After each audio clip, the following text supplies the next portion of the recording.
ನಮಸ್ಕಾರ ಗೆಳೆಯರೇ. ಇಂದು ನಾವು ಇತ್ತೀಚೆಗೆ ಬಿಡುಗಡೆಯಾದ ಆರ್ಟಿಸ್ಟ್ ಎಂಬ ಕ್ರೈಮ್ ಥ್ರಿಲ್ಲರ್ ಸಿನಿಮಾದ ಬಗ್ಗೆ ಮಾತನಾಡೋಣ. ಸಂತೋಷ್ ಕಲ್ವಚರ್ಲಾ ಮತ್ತು ಕೃಷಿಕಾ ಪಟೇಲ್ ಮುಖ್ಯ ಭೂಮಿಕೆಯಲ್ಲಿರುವ ಈ ಚಿತ್ರವನ್ನು ರತನ್ ರಿಷಿ ನಿರ್ದೇಶಿಸಿದ್ದಾರೆ.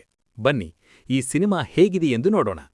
ಈ ಸಿನಿಮಾದ ಕಥೆ ಒಬ್ಬ ಸಾಮಾನ್ಯ ಮಧ್ಯಮ ವರ್ಗದ ಅಣ್ಣ ಮತ್ತು ತಂಗಿಯ ಸುತ್ತ ಸುತ್ತುತ್ತದೆ.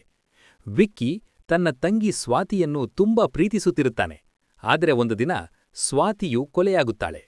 ತನ್ನ ತಂಗಿಯ ಸಾವಿಗೆ ಕಾರಣನಾದ ಆ ಸೈಕೋ ಕಿಲ್ಲರ್ ಯಾರು? ವಿಕ್ಕಿ ಅವನನ್ನು ಹೇಗೆ ಹುಡುಕುತ್ತಾನೆ? ಈ ನಡುವೆ ಸೈಕೋ ಕಿಲ್ಲರ್ ಪಾತ್ರದಲ್ಲಿರುವ ಪ್ರಭಾಕರ್ ಪಾತ್ರವೇನು ಎಂಬುದೇ ಸಿನಿಮಾದ ಮುಖ್ಯ ಕತೆ. ಪ್ಲಸ್ ಪಾಯಿಂಟ್ಸ್: ಸಿನಿಮಾದ ಕ್ಲೈಮ್ಯಾಕ್ಸ್ನಲ್ಲಿ ಬರುವ 2 ಟ್ವಿಸ್ಟ್ಗಳು ನಿಜಕ್ಕೂ ಅನಿರೀಕ್ಷಿತ ಮತ್ತು ಸಸ್ಪೆನ್ಸ್ ಅನ್ನು ಕೊನೆಯವರೆಗೂ ಕಾಯ್ದುಕೊಳ್ಳುವಲ್ಲಿ ಯಶಸ್ವಿಯಾಗಿದೆ. ಕಾಳಕೆಯ ಪ್ರಭಾಕರ್ ಅವರು ಸೈಕೋ ಪಾತ್ರದಲ್ಲಿ ತುಂಬಾ ಅದ್ಭುತವಾಗಿ ನಟಿಸಿದ್ದಾರೆ. ಅವರ ಬಾಡಿ ಲ್ಯಾಂಗ್ವೇಜ್ ಮತ್ತು ಸ್ಕ್ರೀನ್ ಪ್ರೆಸೆನ್ಸ್ ಸಿನಿಮಾಗೆ ಪ್ಲಸ್ ಆಗಿದೆ. ನಾಯಕ ನಟ ಸಂತೋಷ್ ಅವರ ಸ್ಕ್ರೀನ್ ಪ್ರೆಸೆನ್ಸ್ ಕೂಡ ಚೆನ್ನಾಗಿದೆ.